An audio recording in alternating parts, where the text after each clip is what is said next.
What's up guys, Ethan here, welcome back to another video. In today's video, we are going to be ranking all of the competitive Call of Duty guns that we've had over the years. So these are the meta guns, the ARs and the subs that have been used in competitive play for the last few years. So if you enjoyed this video, make sure to leave a like and subscribe for more Call of Duty content. Let me know in the comments below which one of these guns you fried with the most. Without further ado, let's dive into this video. So not every single gun was put on this list. I got this list from a previous video. However, I've gone and updated a lot of the more recent guns, and so everything should be on here. First gun we have is the Modern Warfare 2019 MP5, and I'm going to go ahead and put that in A tier. I had a lot of friends that used this gun. They were very good with it. I know how fast it was to shoot, and it could have some pretty decent range. However, I wasn't a huge sub guy that year, and so I made sure to run a different gun that we're about to talk about. But the MP5 is a good A tier SMG. The next gun that we're going to have is the M4 from Modern Warfare 2019. That's going to go in the S tier. It was insane. It had that nice balance of being able to go up close and then also be able to get some range. It was very good to use, very easy, and I very much enjoyed having it on my team, especially when you could run 2 or 3. So definitely it's going to be in the S tier. Next gun we have is the MSMC, and that's going to be another A tier sub. Personally, I was a Scorpion guy back in Black Ops 2, so the MSMC was not my preferred gun. However, I understand how great of a gun it was, so I'm going to drop it in A tier. Next, we have the Bow from Advanced Warfare, and that's an S tier gun. No gun shoots and sounds as good as the Bow. The reload looks great. It just feels great, the whole aspect of using it. And I'll forever have great memories of myself using it and some of my favorite competitive players in the past using it, so it's definitely going to be an S tier gun. I'm going to put the ASM1 in A tier as well. It wasn't as good as the Bow, so I don't want to put it in the same category as the Bow. However, I really did enjoy it as well. It had that quick shot feeling. Put me a little reflex sight on there, and I'm comfortable. I used it a lot, and I had a lot of fun with it. However, I just don't think it's on Bow level, so I'm going to put it on A tier. Next gun we have is the Maddox from Black Ops 4, and that is an S tier gun. This was the ultimate, I think, hybrid gun of all guns. You could use it as a sub, you could use it as an AR, and it honestly worked very well for both. In an era where we now have just a AR meta and a sub meta, I was surprised that we were able to get still a triple option in that kind of season, which was Black Ops 4, but it was an insanely good gun. I loved it. I loved using it. It felt good, shot really well, and so it's definitely going to be an S tier gun for sure. One of the best of all time. Next, we have the AK-74U, and that's going to be an S tier for me as well.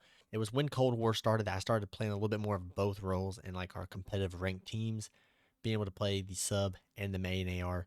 And so being able to run 74U, it was insane. You could have great, good range with it, but also be able to fry up close. It felt good. It sounded good. I loved looking down the iron sights, and so it's definitely going to be an S tier gun for me.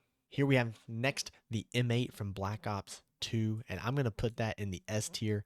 This gun fried, and it was honestly super fun to use. Like I said, I was a Scorpion guy, but if I wasn't using Scorpion, I was definitely using M8A1. There's just something satisfying about a burst gun. It just feels so good when you hit all the shots. So it's definitely going to be an S tier gun for sure. Next, we have one of the greatest subs of all time, the Vector. It's going to go in the S tier as well. The Vector was the meta in Call of Duty Ghosts. You saw many times people running 4 Vectors on a team. It's definitely one of the best guns of all time. It was super fun to use. It felt good as well. You can just tell when you're shooting that gun in the game, it just feels good. So the Vector is definitely one of the top guns of all time. Definitely an S tier. Next, we're going to have the VMP, and it's going to go in A tier. It was really fun to use in Black Ops 3, and I greatly thought it was fun. VMP is a good A tier sub. Next, we have the K-Bar from Call of Duty Infinite Warfare. And similar to why I loved the Vector, the Maddox so much, this gun was just a hybrid gun. I mean, you can really play both sides of it. I love a good hybrid flex gun that you can use, and it was really so much fun to use. One of my favorite guns, actually my favorite gun in Infinite Warfare, except the Ripper, if you do remember the Ripper. Next, we have the Bar from World War II, and I'm going to put that in C tier. I didn't really like it. I was more of an STG guy myself, and so the Bar being on this list and STG-44 not, I guess it makes sense, but personally, I like the STG-44 more, and so I'm going to put Bar as the C tier, just so I can add some honesty here and be able to spread some guns out. Next, we have the M8A7, which is from Black Ops 3, and I'm going to put it in B tier. It was not as good as the one in Black Ops 2. It still was really good. I do think, for me personally, I'd be putting it as a stretch if I tried to put it in A tier, so I'm just going to let it be in B tier for now, and we'll see if we change it later. Next, we have the NV4, and this gun was such a fun gun to use. I could use an iron sight or with a sight. I just had a blast using it, so I'm going to put it in the A tier. I do think, despite all the hate that Infinite Warfare gets, it produced some really good competitive moments, competitive maps, and competitive guns. And so the MB4 and the K-Bar being in S tier and A tier, it just makes sense. These guns are phenomenal, and the MB4 deserves to be in this A tier spot. Next, we have the SOG, and I'm going to put it in B tier. It was a very good gun, and I have iconic memories watching the Tiny Terrors tear up Call of Duty champs with the SOG. However, like I said, I was a Maddox guy.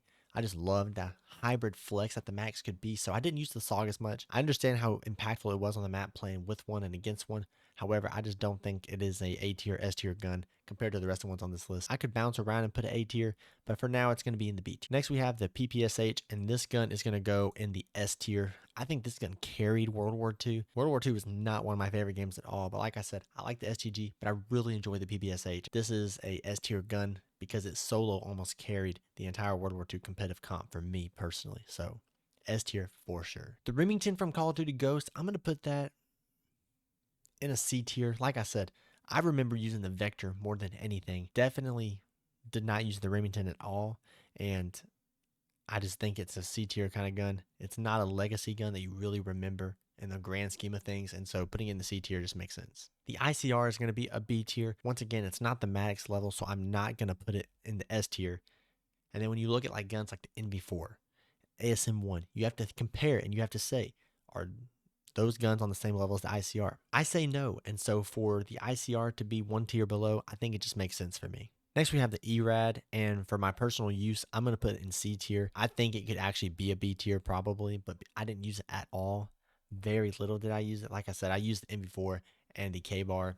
So I'm definitely going to admit that this could be a B tier, maybe even an A tier. C tier for me because I barely ever used it in competitive Call of Duty. Next, we have the Krig, and I'm going to put it in the A tier. This was such a well-balanced AR. Cold War honestly had a very well-balanced season where you had a really good sub up close, could have some medium range.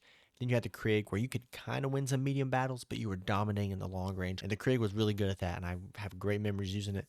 One of my favorite guns. I was more of a Krig guy in Cold War, so definitely going to put it in the A tier. And the only reason the Krig will not be in the S tier is because of the gun that we never got to use throughout the season, and that is the XM4. If you played rank, you could use it, but in the competitive season, they GA'd it, and I understand why. This was another one of those hybrid guns, and you've heard throughout this video, I love a good hybrid gun. The XM4 is one of those you could absolutely just melt people. Going up checkmate in plane, dominating. Outside plane, dominating. So XM4 was definitely one that is one of the top guns. I understand why it was GA'd, but still, I had so much fun using it. And even though it was GA'd, I still use it in ranked. Next, we have the Automaton, and this is an S tier gun as well. This gun was just amazing. Absolutely shredding people. Holding that lane, they come around, shred. You could hit people point blank inside bottom church, and it was definitely going to be something that was hard to beat, even if you had MP40. And so definitely one of the top guns. So satisfying to hear. One of the best guns of all time for sure. Next, we have the TAC, and that's going to go in the B tier. Keep it on the similar level of the ICR. It was good. I think it was better than the Vaznev in the game, even though maybe the Vaznev might have had more broken moments at times. I just enjoyed using the TAC more, and I thought it was pretty balanced. I enjoyed hearing it, and the sound is kind of iconic. Vaznev too, but the sound of the TAC is iconic in my head, playing so much ranked play. You can maybe put in A tier for me, but I'm going to stick with B tier. Next, we have the NCW, and I'm actually going to put this gun in the A tier. I really like the MCW. It feels good. It fries, I think, and so I'm definitely going to have fond memories of it. We only have a few more events until this game is going to slowly die out, and we will never use the MCW again, so I'm kind of feeling nostalgic about it, so I'm going to make sure I enjoy it, and I'm going to put it in A tier and try to have a good memory about it. Final three we have are submachine guns. First one we have is the MP40 from Vanguard, and this one is an A tier. There's no better feeling than tack sprinting right down the middle of the map and mowing down with MP40. I can think about Pred destroying opposing teams with it. It's an iconic gun, and you kind of have had the MP class gun be iconic in Call of Duty, so it's definitely one of the legendary guns. We're going to put it in the A tier. Next, we have the Rival 9, and I'm going to put it in C tier. It's not my favorite sub compared to the one we've had in the past. I'm going to put it in the C tier. I know that in some ways it's kind of been a part of a balanced system. I feel like the MCW and the Rival 9 in Modern Warfare 3 right now is pretty balanced in terms of just having an AR, having a sub, really no in between. But it's one of my least favorite subs, kind of up there with ERAD, just one I don't really use that much, and I really prefer to have an MCW in my hand. Lastly, we have the Vaznev from Modern Warfare 2, and I'm going to put that in B tier with the TAC. I do think the TAC is better than the Vaznev. However, I enjoyed using it. Not one of the best subs, but not one of the worst. So we're going to put it in the B tier. All right, that's my list. We have no D tier guns. Honestly, all of these are pretty good guns. Some are better than others. Of course, some of them are the best guns of all time. So let me know in the comments below what you think about this list. Let me know what gun you think I missed on, what gun could have been lower or higher. And also, once again, let me know which gun you think you fried the most in when you played with it. Make sure to subscribe to the channel. Leave a like if you don't mind. Share the channel with your friends if you think they would enjoy these kind of videos. Make sure to go check out the latest video. You can check it out right here. Thank you guys for the support, and I'll see you in the next video.